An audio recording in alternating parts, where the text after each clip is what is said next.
नमस्कार दोस्तों, the 100 mains tournament का आज 30th मुकाबला खेला जाएगा नदन सुपरचार्जर्स और मैनचेस्टर ओरिजिनल्स के बीच। अब ये जो मुकाबला है ये लीड्स की हेडिंगले मैदान में होगा आज रात 11 बजे से इंडियन टाइमिंग के अनुसार। तो चलिए इस मैच से जुड़ी कुछ अहम जानकारियां आपको प्रोवाइड कर देते हैं जिससे आप भी इस मैच का सही तरीके से आकलन कर सकेंगे। तो चलिए शुरुआत करते हैं पिच रिपोर्ट के साथ।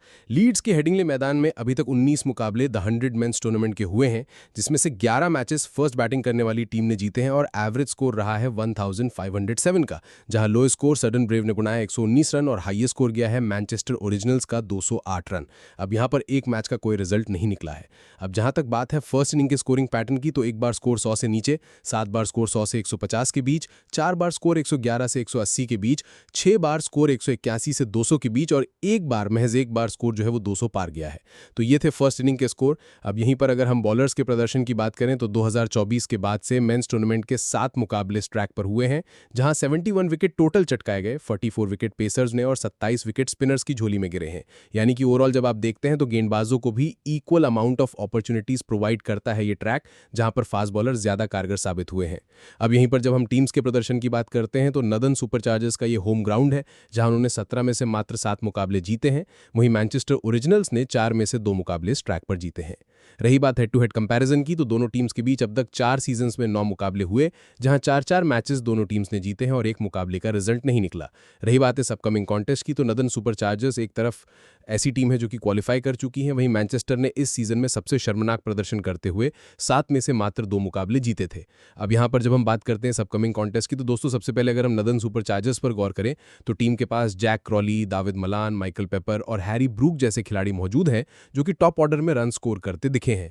वहीं मिडिल ऑर्डर में डेविड मिलर, मिचेल सटनर जैसे खिलाड़ी भी हैं जो कि टीम को डेप्थ प्रोवाइड करते हैं। टीम की बल्लेबाजी के लिहाज से अगर आप देखें, जैक क्रॉली 7 मैचेस में 263 रन बना चुके हैं 69 की स्ट्राइक रेट से। एक अच्छी स्टार्ट क्रॉली देते नजर आए हैं और इन्हें सपोर्ट मिलता है मलान की ओर से, जो कि 1179 रन जोड़ चुके हैं। छोटी छोटी कैमियो पारी खेलते नजर आए हैं। इस दौरान 144 का स्ट्राइक रेट रहा है। रही बात कप्तान हैरी ब्रूक की, तो 7 मैचेस में 176 की स्ट्राइक रेट से 201 रन ये जोड़ चुके हैं। इन 3 बल्लेबाजों पर मोस्टली नदन सुपरचार्जर्स का जो बैटिंग लाइनअप है वो डिपेंड करता नजर आता है। वहीं गेंदबाजी की जब आप बात करते हैं तो टीम के पास Matthew Potts, Adil Rashid, Jacob Duffy जैसे खिलाड़ी मौजूद हैं, जहां पर मिचेल सटनर भी गेंदबाजी का विकल्प है अलॉन्ग विद टॉम लॉस। अब दोस्तों जब हम गेंदबाजी की बात करते हैं तो टीम के लिए सबसे सक्सेसफुल रहे हैं मैथ्यू पॉट, जिन्होंने 9 विकेट लिए हैं। हालांकि महंगे जरूर साबित हुए हैं बट निरंतर अंतराल पर विकेट चटकाते नजर आए हैं।